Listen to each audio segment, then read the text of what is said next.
Hello, everyone. Welcome back to the Murder Corner, where I eat warm snacks out of my pocket and we just sit and chat about art for a little bit. Today, we are looking at this piece. It's called Take This. It's available on Foundation, and all in all, I'm pretty happy with how this piece came out. I think it looks nice. It's a fun piece, and it was kind of different than a lot of what I had been doing at the time. I was creating like a lot of animal characters, so I just wanted to draw a couple human characters just to change it up a little bit. I might kind of bring this guy back and create more that are similar in the same vein. And also today I kind of wanted to go over like some of my influences, some of my inspirations, and how I got into art in the first place. As you can probably tell, I am pretty heavily inspired by cartoons. I love things like Rocco's Modern Life, Invader Zim, Courage the Cowardly Dog is probably my favorite. I'm also like a huge fan of Futurama and The Simpsons. And yeah, I took a lot of influences from these places. I Cartoons were a huge influence in my childhood, so it's nice just to reflect that in my art. I'm also a big fan of surrealism. I love surrealist art, so I try to reflect that as well of just things that are odd and out of place and don't necessarily make sense. Another thing would be graffiti. I'm a huge fan of street art, and I never really got too into it in my personal life. When I was in middle school, I would spend a lot of time just drawing graffiti in my notebooks, but I never like took it to the streets. I never actually learned how to really use spray paint or like created any murals. That's something I would love to do. At some point, I do want to get some spray paint and just experiment with it. And eventually, I would love to create like big murals on a building. Uh, but yeah, another huge influence for me was Pokemon. And actually, one of the first things that got me into drawing was I got a how to draw Pokemon book.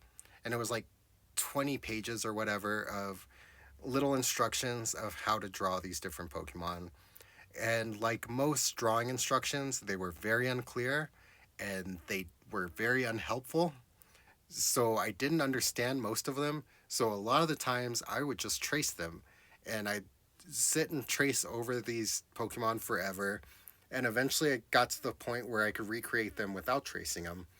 And that was like a huge start for me. Uh, I think when you're first starting out, just learning that line control is super important. So if you wanted to learn to draw, a good place to start is to just start tracing because line control is not something that a book can teach you. It's the type of thing you can only really learn from doing it. It's like any other physical skill. Like if you're going to play basketball, you have to learn how to dribble the ball and shoot the ball. And aside from the game of basketball, these are the fundamentals that you have to learn to successfully play a game of basketball. Like you can play, but obviously you wouldn't do very well. Art's a little different because, like, if you don't have line control, some people use that to their advantage. Some people just never really learn how to make their lines look clean, so they just use that and incorporate it into their style. So there's no right or wrong answer. But if you were trying to like recreate characters and make them look exactly like they are in like the cartoon or whatever the reference is, then line control is something that you would have to learn and you can only really do it by practicing.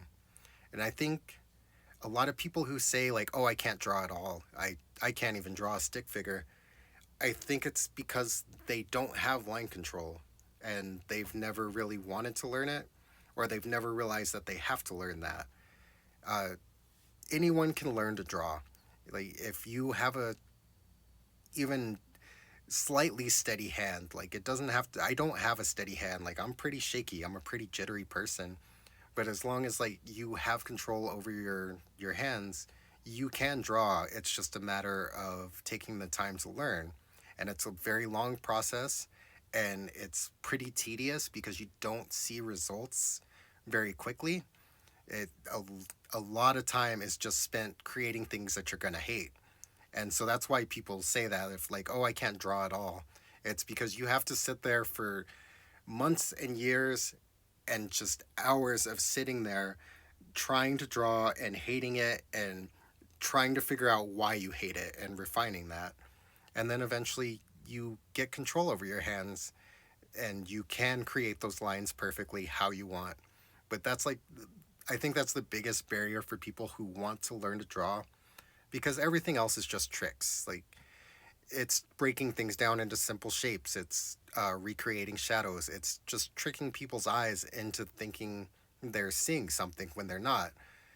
It's it all can be learned relatively simply, but trying to learn how to control your lines and to create something that is visually appealing, that's a little more difficult and that takes a lot more time. And yeah, it's frustrating when you're starting out because every tutorial and everybody who tries to teach you will tell you you just need to practice. And it's frustrating because it's like, well, no, what do I do? How do I practice? And there's no real right answer to that. All you have to do is sit and draw. I Right before COVID hit, I took a drawing class because I really wanted to like up my skills and get better. And we got about halfway through it, and then COVID hit, and all the classes were online. And the teacher literally just sent us YouTube tutorials and was like, just follow the tutorial. And that's when it kind of clicked with me. Like, the best way to learn is just by doing it yourself. Like, sitting there and having a teacher put stuff on a table and be like, draw this, is helpful because it's forcing you to do it. And it's also nice to see other people do it.